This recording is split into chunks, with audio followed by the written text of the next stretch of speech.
Brajajana Ranjana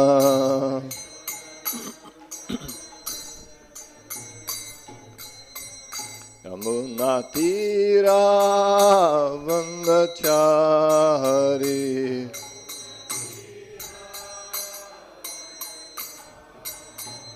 Yamunatira Vandachari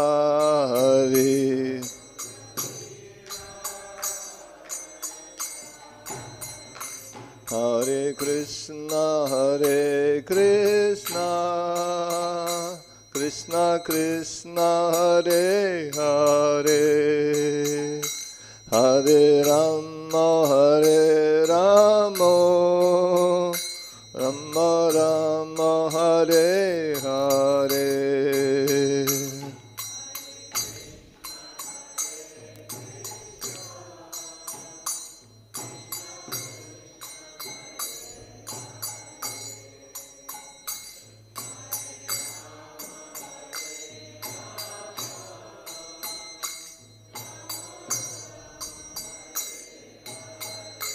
Hare Krishna,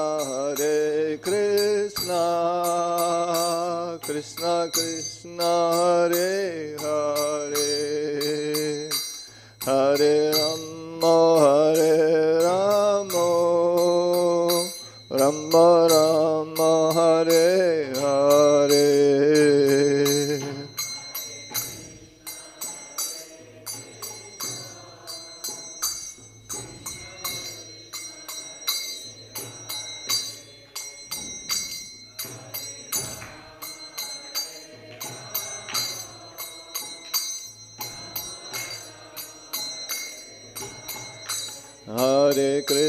Hare Krishna, Krishna Krishna, Hare Hare, Hare Rama, Rama Rama, Hare Hare.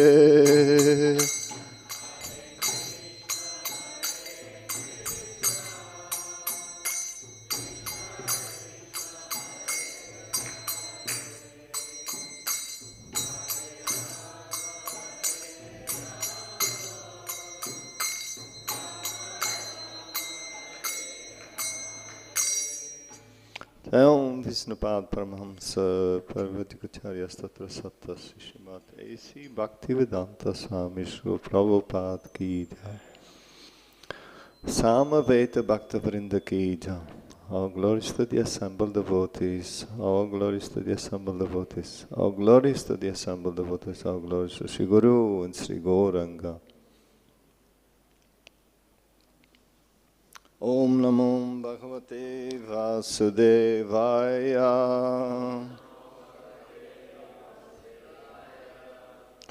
Om Namo Bhagavate Vasudevaya.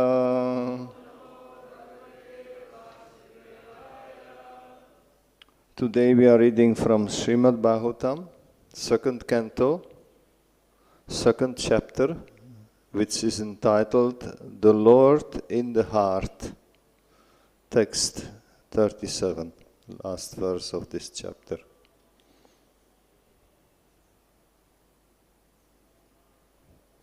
Pibanti ye bhagavata ātmanaḥ satāṁ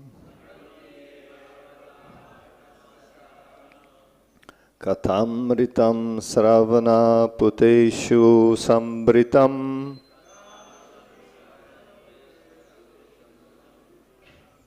punanti te viṣaya-vidūṣitāśayaṁ vrajanti tac-caraṇa-saroruhāntikam pibanti ye bhagavata ātmanaḥ satāṁ kathā-amṛtam śravaṇa-puṭeṣu sambhṛtam punanti te viṣaya-vidūṣitāśayaṁ vrajanti tac-caraṇa-saroruhāntikam, pibanti ye bhagavata ātmanaḥ satāṁ, kathā-amṛtam śravaṇa-puṭeṣu sambhṛtam, punanti te viṣaya-vidūṣitāśayaṁ, vrajanti tac-caraṇa-saroruhāntikam.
Matajis.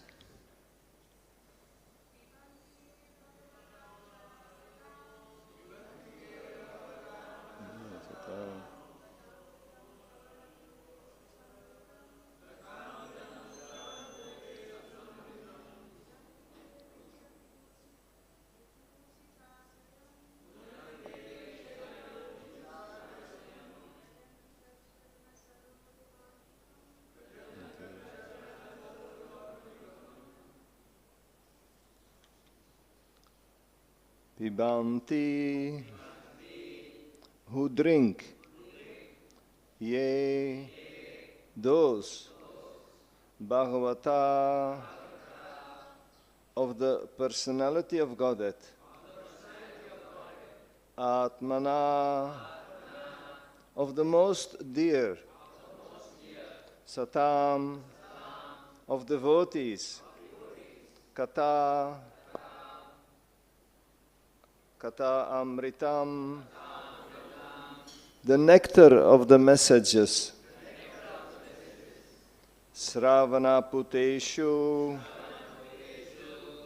within the ear holes, sambhṛtam, fully filled, punanti, purify, te, there, viṣaya, material enjoyment, vidūṣita-āśayam, polluted aim of life, vrajanti, do go back, tat, the Lord's, carana, feet, saroruha-antikam, near the lotus. Translation and purport by His Divine Grace, A.C. Bhaktivedanta Swami Srila Prabhupada Ki Jai. Those who drink through oral reception, fully filled with the nectarean message of Lord Kṛṣṇa, the beloved of the devotees, purify the polluted aim of life, known as material enjoyment, and thus go back to Godhead, to the lotus feet of Him, the personality of Godhead. Please repeat. Those who drink through oral reception,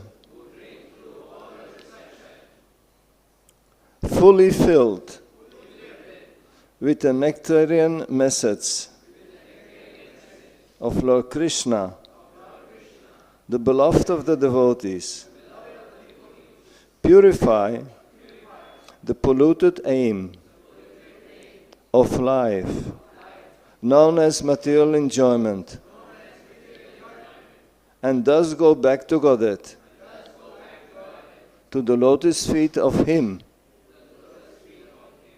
the personality of Godhead.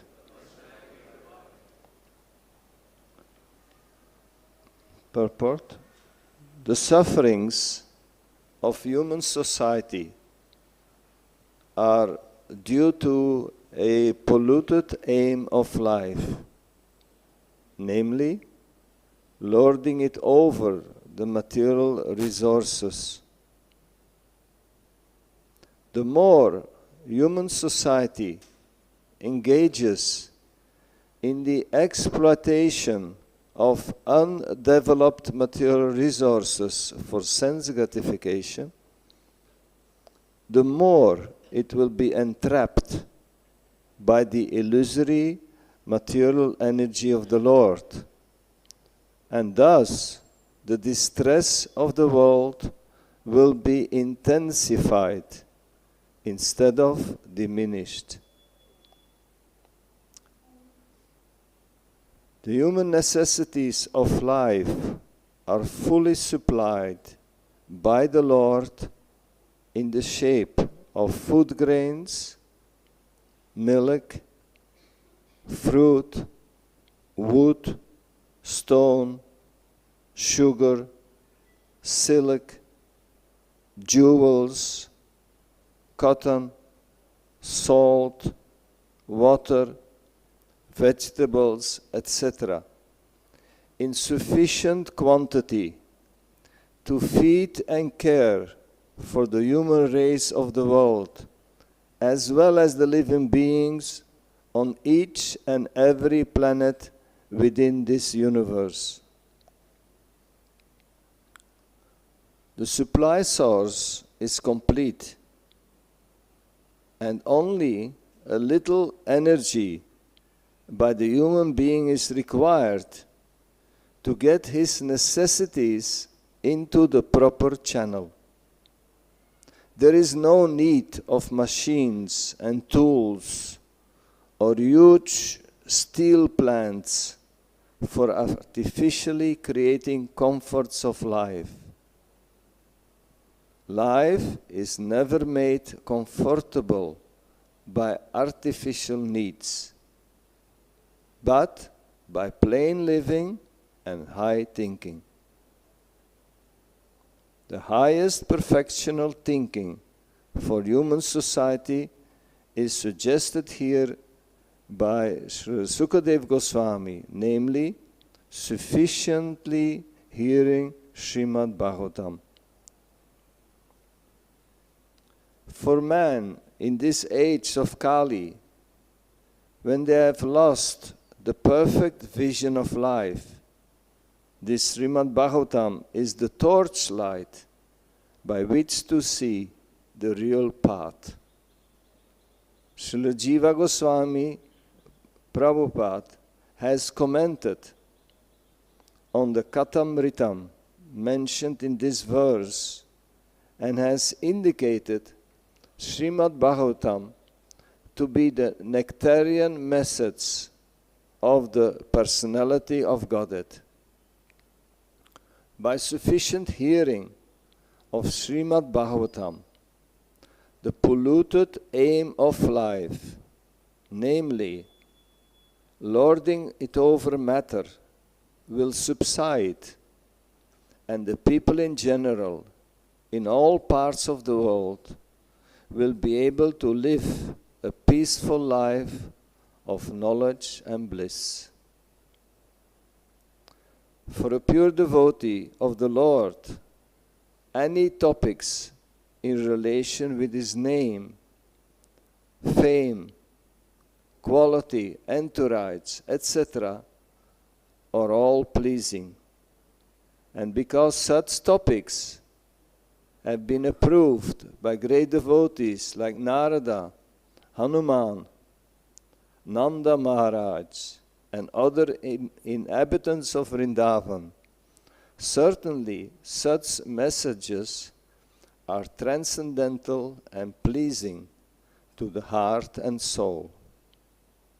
And by the constant hearing of the messages of the Bhagavad Gita and later of the Srimad Bhagavatam, one is assured herein by Srila Sukadeva Goswami that he will reach the personality of Godhead and render him transcendental loving service in the spiritual planet of Goloka Vrindavan, which resembles a huge lotus flower. Thus, by the process of Bhakti Yoga, directly accepted as suggested in this verse, by sufficient hearing of the transcendental message of the Lord, the material contamination is directly eliminated without one's attempting to contemplate the impersonal Virat conception of the Lord. And by practicing Bhakti Yoga, if the performer is not purified from the material contamination, he must be a pseudo-devotee. For such an impostor, there is no remedy for being freed from material entanglement. Thus end the Bhaktivedanta purports of the second canto, second chapter of the Srimad Bhagavatam, entitled The Lord in the Heart.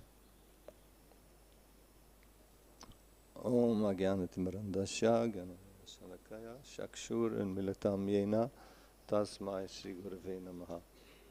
Om Vismadaya Krishna Pastaya Bhutale Srimate Sattvarubdas Goswami Tinamine. Om Vismadaya Krishna Pastaya Bhutale Srimate Bhaktivedanta Swami Tinamine. Namaste Saraswati Devi Gauravani Pracharine Nirvishesa Sunyavadi Paschatya Desatarine.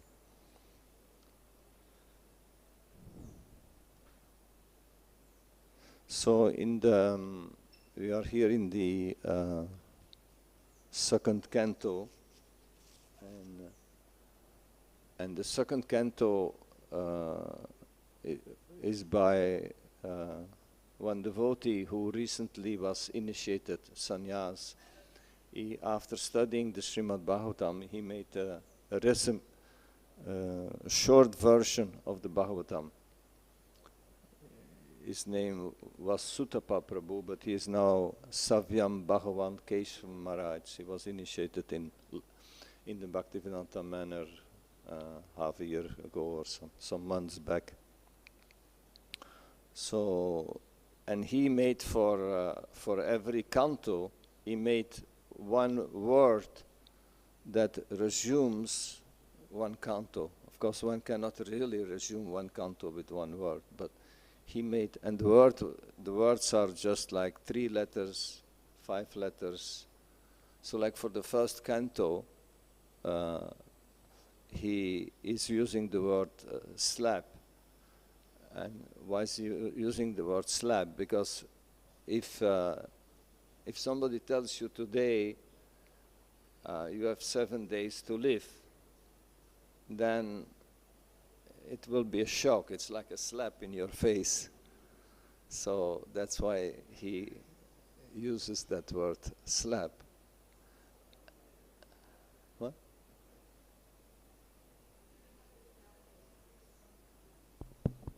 Not loud enough? Is that closer?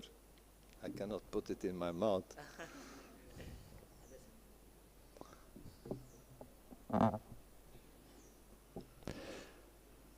So for the second canto, because at the end of the first canto, then Parikshit Maharaj is asking, naturally, is asking how can he, in such a short time, how can he prepare himself to go back to Godhead. And so for the second canto, then Sukadeva Goswami is answering that by that one can go to the spiritual world by cutting one's attachments. So for the second canto, he uses the word cut as the one word that represents the second canto. And then there are other cantos. For all the cantos he uses.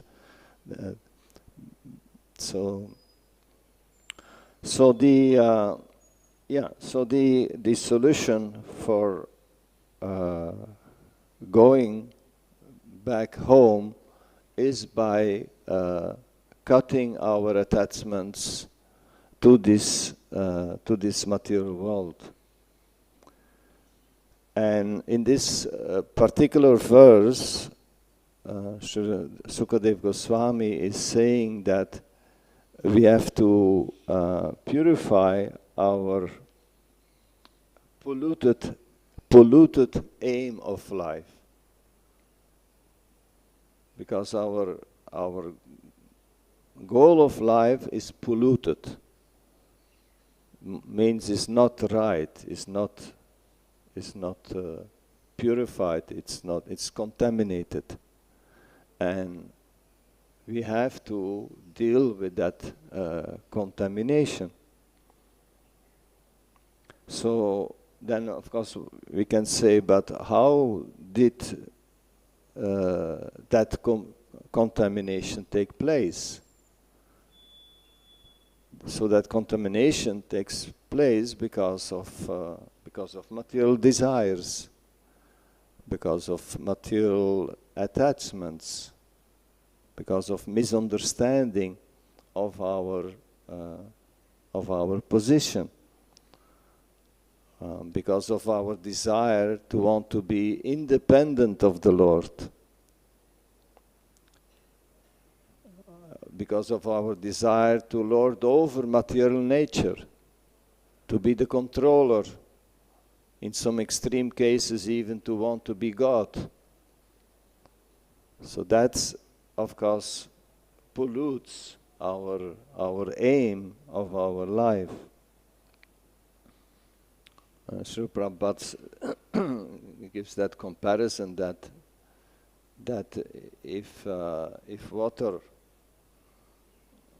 falls from the leaf of a tree, then it's or from the sky, then water by itself is pure. But as soon as it touches the earth, as soon as it touches the material world, it becomes polluted. And then one can again purify that polluted water, but that's then there is work to be done to get that water again pure. So how deeply are we polluted? So we are polluted because we have come into habits of satisfying our senses. We are polluted because of our mind. We let it go. We let go the mind all over the place. And then the mind is the seat of the senses. And it doesn't even stop there. It goes further, because even our intelligence becomes polluted, which is a more grave pollution.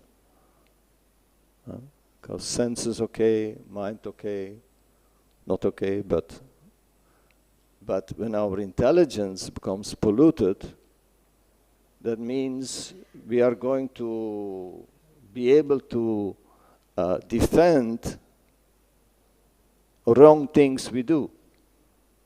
Because that means polluted intelligence. Means you do the wrong thing and you think you're right. Or you defend yourself to be right. And then even our ego, and we are spirit soul, we are pure spirit soul, but when our senses, mind, senses, intelligence is polluted, then we create a false ego. We create somebody that we are not. And so that's how far that pollution goes. And in this verse it says that we have to get rid of that pollution.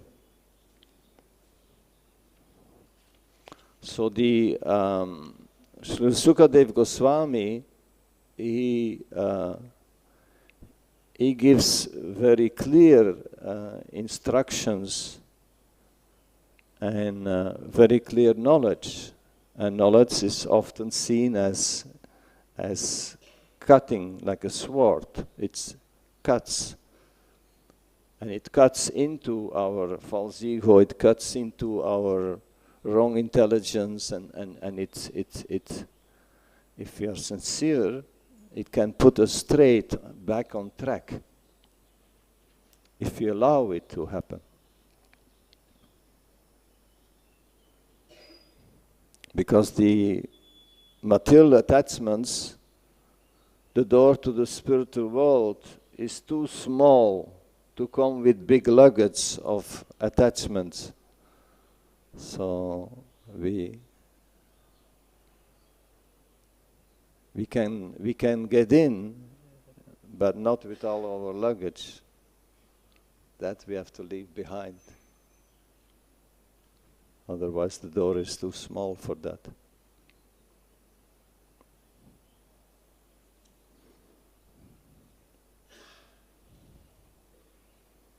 And one of the things we have to understand is the temporary nature of this material world, which is often misunderstood, because we are here only for a short time compared to eternity. And Krishna in the spiritual world is eternally existing and eternally ready to take us back home.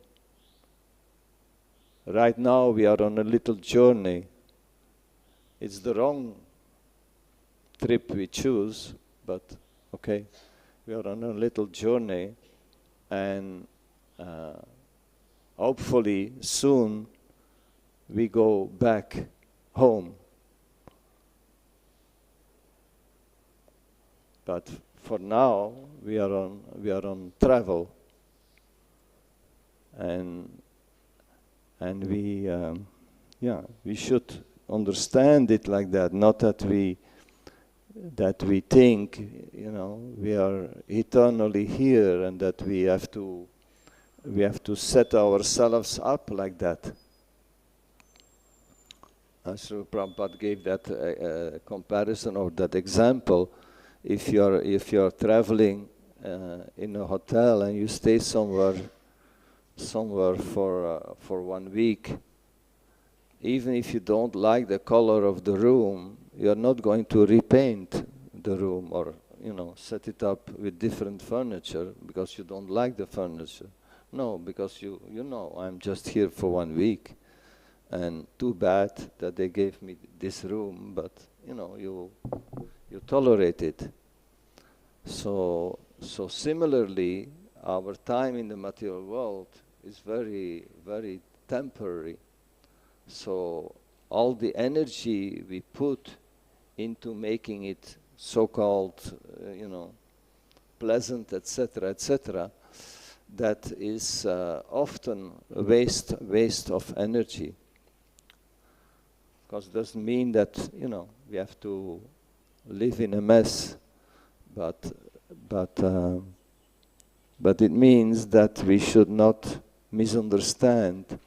We should know that we are here temporary and that our main business is to prepare ourselves to go back home.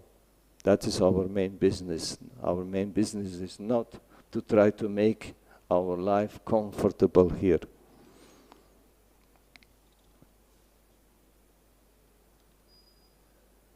And because Srila Prabhupada in this purpose, he clearly explains that.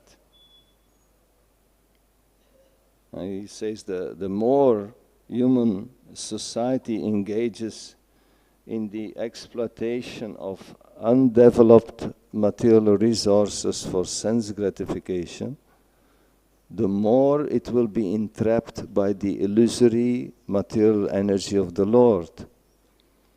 And thus the stress will be intensified instead of diminished. And we see that also. I mean,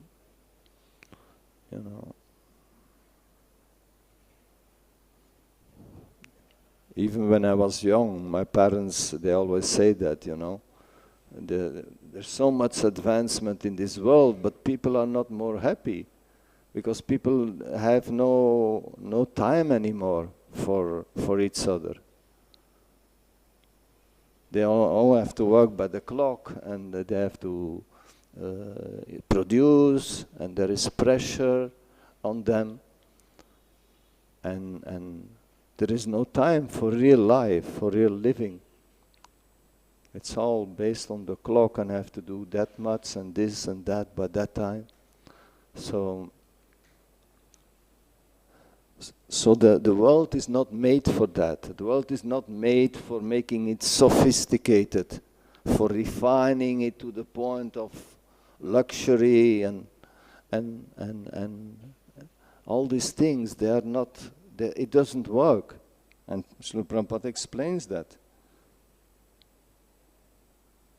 The more it will be entrapped by the illusory material energy of the Lord, and thus the stress will be intensified. And we see that over the years also,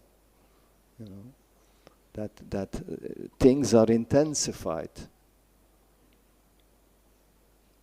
And that is something we do ourselves, or we are part of it, or we help with it. But and in the world, people think, okay, if we have made this advancement and that advancement, then we will be happy. But it's like a carrot in front of a donkey.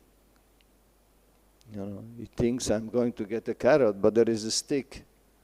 And the carrot is always at the same distance. So, but people who try to make this material world work in the perfect way is very similar to the donkey and the carrot, because it will never work. But the world is not made for it. As Srila Prabhupada says, that there is enough.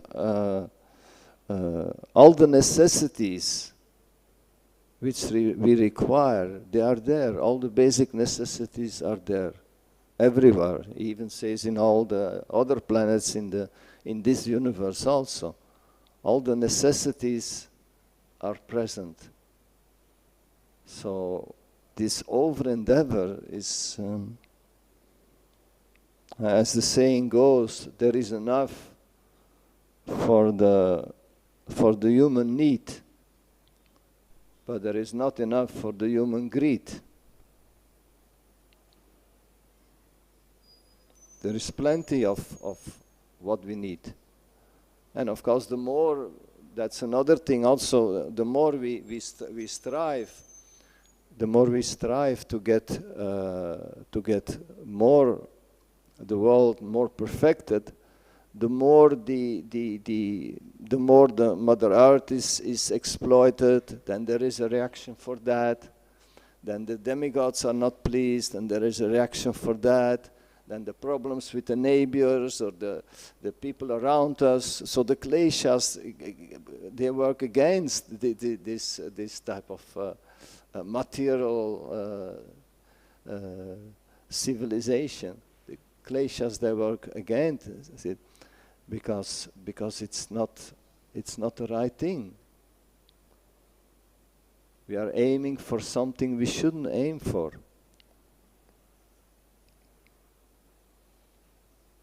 So Prabhupada goes in this purport even as far as saying, there is no need of machines and tools or huge steel plants for artificially creating comforts of life.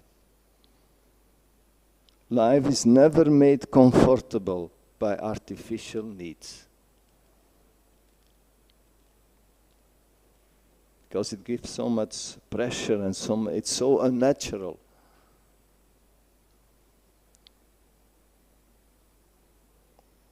Industrialization, Srila Prabhupada says it's an over-endeavor. And it has so many side effects also. Industrialization.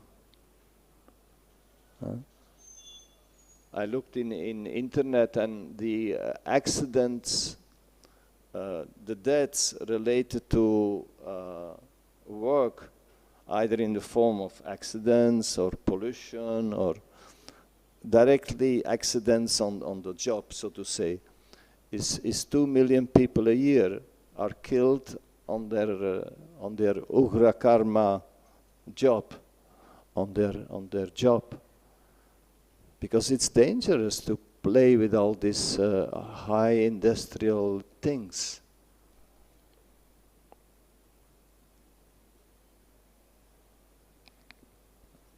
And that's what happened. If people live in this material world as if it is their eternal residence, then of course they are going to try to make it better and better.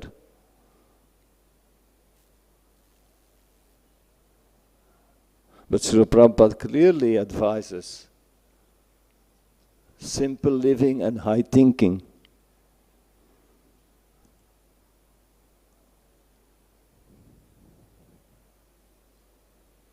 And we see even that although Srila Prabhupada was building temples, and he also pushed for this, like the TOVP, that's like a high-class building, and you do need to build this particular,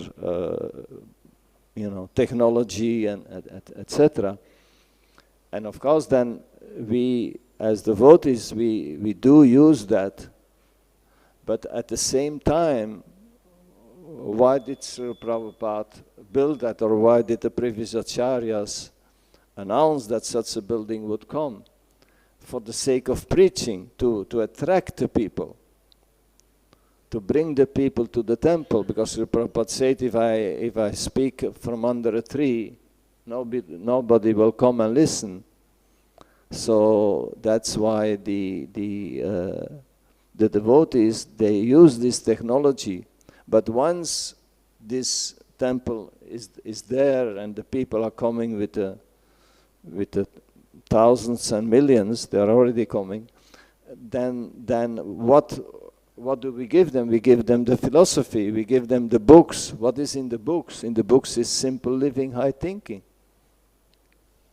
And what is simple living? Simple living is like with a cow and with land, a simple house facility, some land for vegetables and grains, and either together in a community or individually, and having cows and milk and all the products of the milk. That's what Srila Prabhupada is promoting. So for the preaching, we do need good facilities. Otherwise, good facilities, good guest houses, good facilities to attract the people. But then once they come, then they get to understand, get to hear, gradually understand the philosophy, and then hopefully also start living accordingly to that simple living, high thinking. And it doesn't mean to be hungry or to be, poor beggar or something. I mean, Nanda Maharaj was very rich. They decorated the cows with gold. What was he doing? He was having cows and agriculture.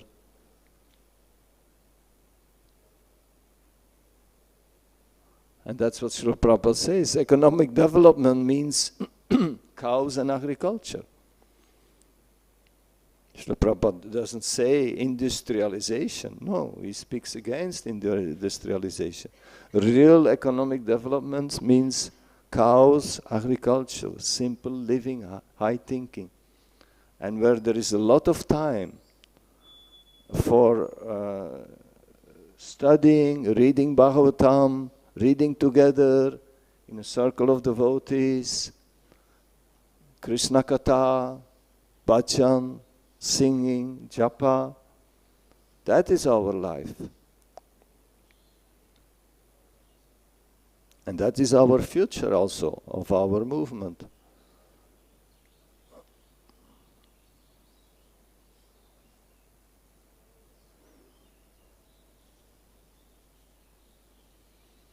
And yes, sense gratification, in the scriptures we see there is a lot of discussion against sense gratification.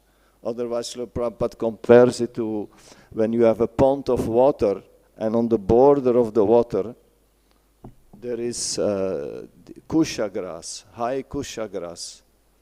That kusha grass will take up all the water and will dry up the pond. So our consciousness will be affected if we do not cut the sense gratification out of our life. That Srila Prabhupada uses that example of the pond of water and the kusha grass.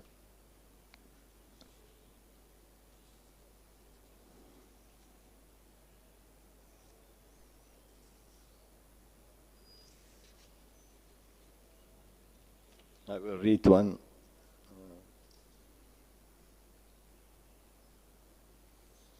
As Srila Prabhupada also says, we cannot kill desires. Because desires, they are part of our life.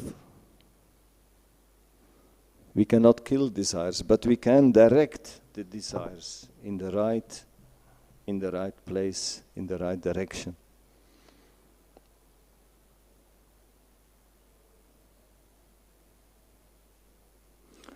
So Srila Prabhupada says, Sri Chaitanya Mahaprabhu has instructed that if from the very beginning we do not take care of unwanted grass in the paddy fields, the fertilizing agents or water will be used by them, and the paddy plants will dry up. The material desire for sense gratification is the cause of our fall down in this material world, and thus we suffer the threefold miseries and continuous birth, death, old age and disease. However, if we turn our desires towards the transcendental loving service of the Lord, our desires become purified. We cannot kill desires. We have to redirect them.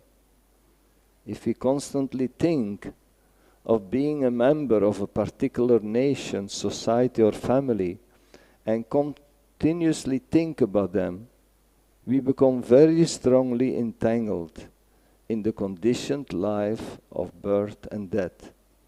But if our desires are applied to the service of the Lord, they become purified, and thus we become immediately freed from material contamination.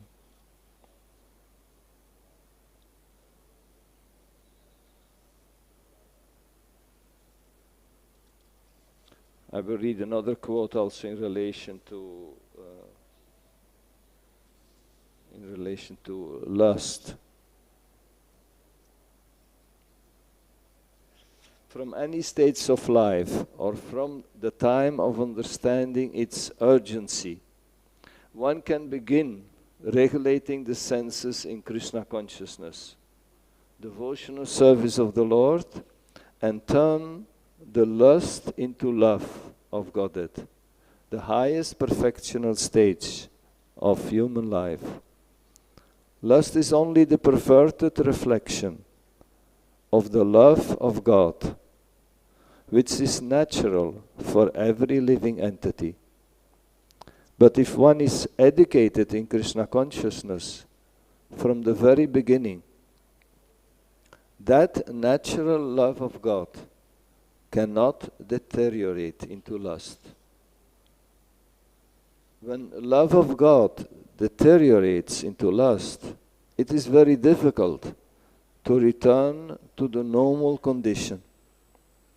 Nonetheless, Krishna consciousness is so powerful that even a late beginner can become a lover of God by following the regulative principles of devotional service.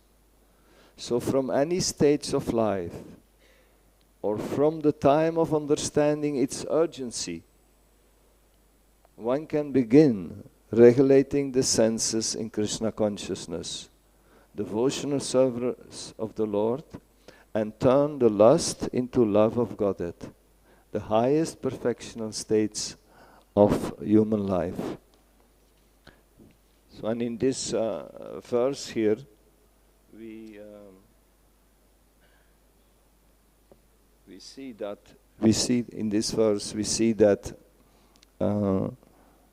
the verse speaks about drinking through aural reception. Means, in this case, meaning hearing the nectarean message of Lord Kṛṣṇa.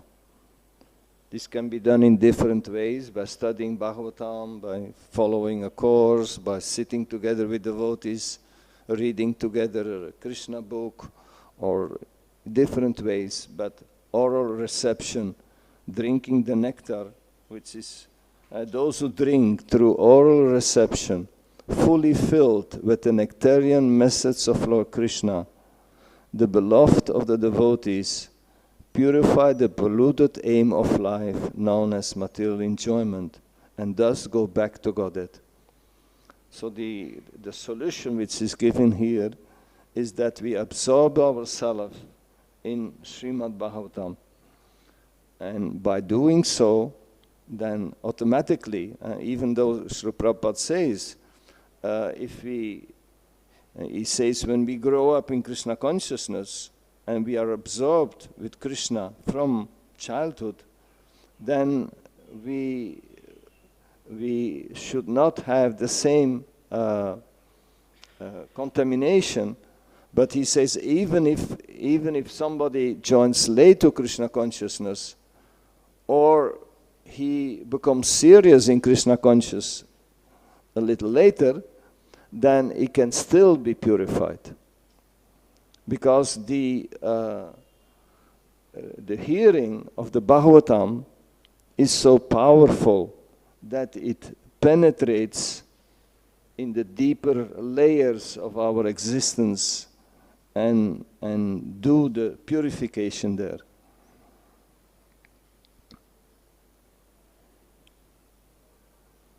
So the reading, studying Bhagavad Gita, Srimad Bhagavatam, Chaitanya Charitamrita is very powerful. It's not just an activity, it's a basic activity. And it has a deep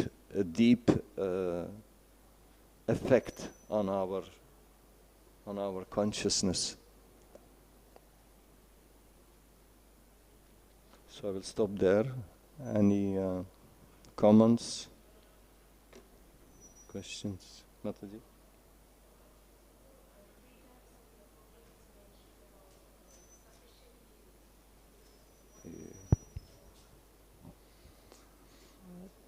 Prabhupada has mentioned 3 times sufficient hearing in the purport. So what exactly You have does to it speak mean? a little stronger. Srila Prabhupada in his purport has 3 times mentioned sufficient hearing. So what exactly does it mean sufficient here? Yeah. So the hearing means that that we are conscious when we hear, because sufficient hearing means like it's like attentive hearing.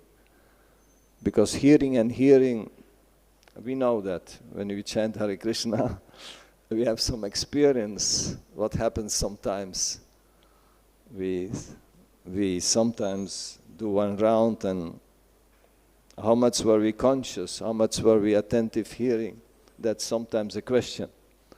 So attentive hearing or sufficient hearing means attentive hearing, and but if we do attentive hear, or if we do discuss the Bhagavatam with other devotees, and that sometimes it's more stimulating when you do it with others, because you are automatically more alert and more, into it, into hearing. When we sit alone with the Bhagavatam on our lap, sometimes we sink away in the seat, or we, and then we don't have that attentive hearing. But if we have, it's also fine if we study, because Bhagavatam is meant to study more than reading. Reading, attentive reading, or that's sufficient hearing, that's good. But we should find ways to stimulate that, and we should cut time in our day for this most important activity that we need in order to really change our heart, change our false ego, change our polluted intelligence. We do need this type of powerful weapons. That's Hare Krishna. Hare Krishna, Prabhuji. Thank you so much for your class. I'm audible? Prabhuji, my question is that Mayapur being the international headquarter, and we know that Prabhupada quote is that what you consume, that you produce, or what you produce, that you consume. So I could not hear what the last what part. you produce. Can you speak like straight? What we produce, that we consume. The Prabhupada quoted. Yes. And yes. Mayapur being the international headquarter, we know that the ghee available here, it is the cream purchased from outside and it is burned, because the Goshala does not produce the sufficient milk, know. And the fruits and vegetables also, crops, vegetables were purchased from outside. So can you make it self-sufficient? Because you are in the leadership position, so that's why I'm asking, is there any future plan to make Mayapur self-sustainable? Mm-hmm. Yeah, it's a good question, good reflection, and Srila Prabhupada did say that it's before we started the master plan, we studied all the quotes of Srila Prabhupada on Mayapur, and there were like 13 categories of quotes, and it says there very clearly what you are saying, that there should be enough milk and cheese and ghee for not just for the deities, and the devotees, but he also wanted even for the guests. So we are very today we are very far from that, but it is clearly in our agenda, and not so much within this. I mean, at least what we concluded is that we. In the master plan, there is like, if I don't mistake, like 17 acres of land for the Goshala, but by far not sufficient, because that would mean that all the fodder would come from outside. And now the fodder is coming from our land, but later when the master plan is developed, there will be only 17 acres. But the conclusion we had in our discussions, of course it needs to manifest, but the conclusion we have in our discussions is that we should have nearby a big farm, you know, where devotees live, where you have 1,000 cows or more, and not too far distance, so that you know, the milk products can be transported to Mayapur, etc. Yes, it's not a small challenge. These instructions Srila Prabhupada gave are very high and very long term, but I think very right. Because if you see, you know, this industrial development, how old is industrial development? 150 years or something, you know, that's it. There was no industrial development before. The whole world was living without industrial development, and so it's just a wave in time, this industrial development, and I don't know what exactly the future will bring, but in this age of 10,000 years, where Lord Chaitanya Mahaprabhu will be in the center, and Krishna consciousness will be in the center, then we should definitely come to the point of where many devotees live simple. Other solutions we also have thought of is like cultivating local farmers, so that they don't slaughter the cows and then get milk from them and all this. But it's all in development. Nothing is like crystallized yet. But Srila Prabhupada gave us a mission for many years to fulfill the mission. So it will take time to develop in that direction.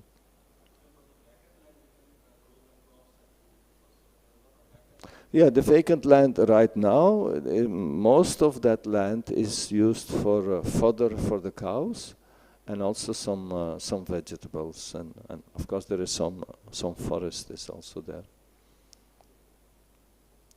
Yes, Prabhu.